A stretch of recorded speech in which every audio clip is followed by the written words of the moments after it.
Good afternoon, everybody. We're here outside again, enjoying the fine, lovely weather. Dexter's certainly enjoying basking in the sun as he's lying there beside me. But we're here in the garden of the rectory, and today I'm offering you to join in with a prayer activity.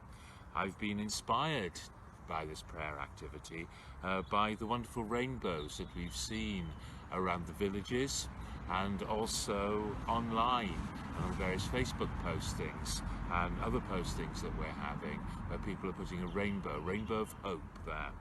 And what I'd like us to do today is to make a dove of peace that you can use as a prayer activity, and then you can send them to me with a name written on them, and we can put them into church and I can use them to pray for the person you wish to be prayed for, and also pray for you as well, if you let me know who you are when you send them to me. But first of all, let us make the dove together. How to make the dove you'll find on instruction, which will be on the Facebook page, and it's also going to be in the next issue of the Parish magazine as well. So those are the instructions as to how to do it. But I wanted to show you as well. To hideously misquote St. Paul in his letter to the Corinthians, when I was a child, I couldn't draw at all. When I became a man, I still couldn't draw. So in order to express myself, I learned how to do origami. And it was an activity I loved doing as a child. Usually origami paper is square, and one of the first things that puts people off origami is the fact they don't have any square paper in the house. So I want to start off with a rectangle, and I'm going to show you how to turn a rectangle simply into a square. So the first thing you do is pick up a corner, you go edge to edge, nice tight corner there. In effect, you're making a triangle there with 45 degrees, so that you will be making a square. Now, you turn the paper over, you fold up this flap, do it in line there, so it's perfectly in line with the edge, like that, and you simply cut it off. You can use scissors, you can use a knife, or you can do the good old thing of just simply using a ruler. It's the safest way of all, just to do it like that, and then we have got ourselves a square. Next thing you need to do is have that crease running horizontally and fold over the piece of paper again, corner to corner, and do a nice firm crease there. We now have the triangle facing that way. We then pull up both corners here, both together, and we pull them over there as if you're making sort of like a paper boat. Try and keep this as straight as possible, this line at this point. Then we open up this little bit here, so we're making two triangles to go here. I'd recommend that you sort of fold it back about halfway in that distance there. And then you simply pick up this bit and you fold it over so that you've got that shape.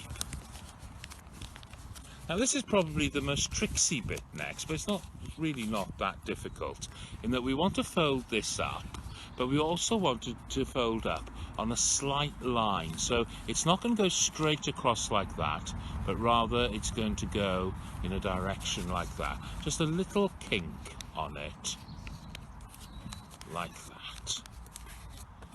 Marvellous. Turn it over and repeat and do exactly the same on this side. Brilliant. Right, we're now getting very close to having our dove.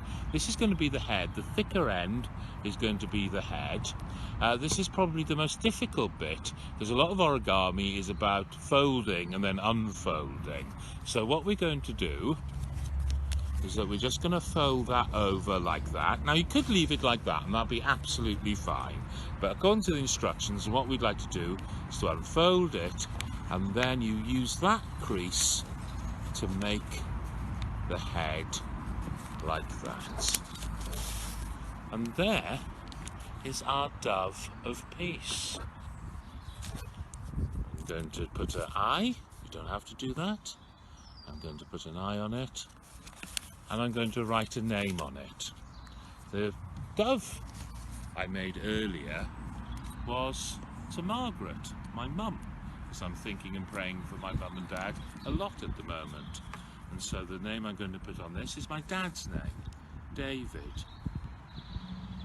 Margaret and David live in Neath, and of course in the current crisis I can't go and visit them, but I'm thinking of them and talking to them and holding them in my prayers.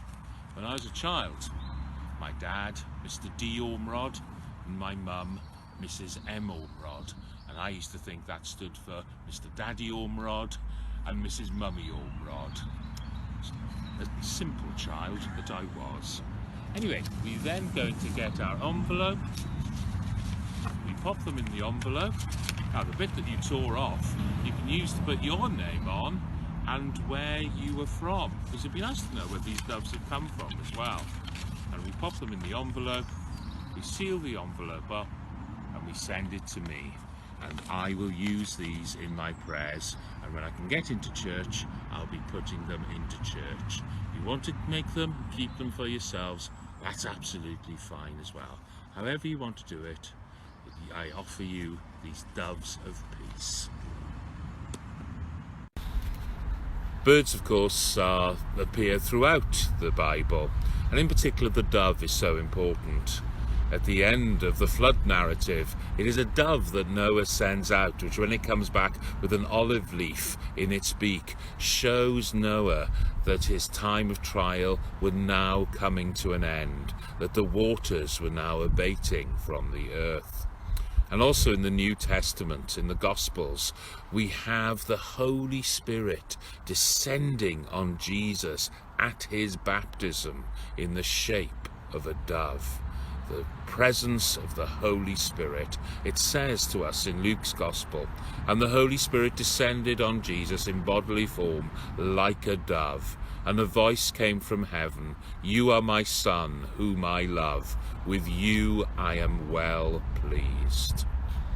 My prayer for you all at this time is that when you do make your doves, that they do bring you peace and bring you comfort as you do them and as you look at them, and you reflect on the fact that God is with us in all that we do.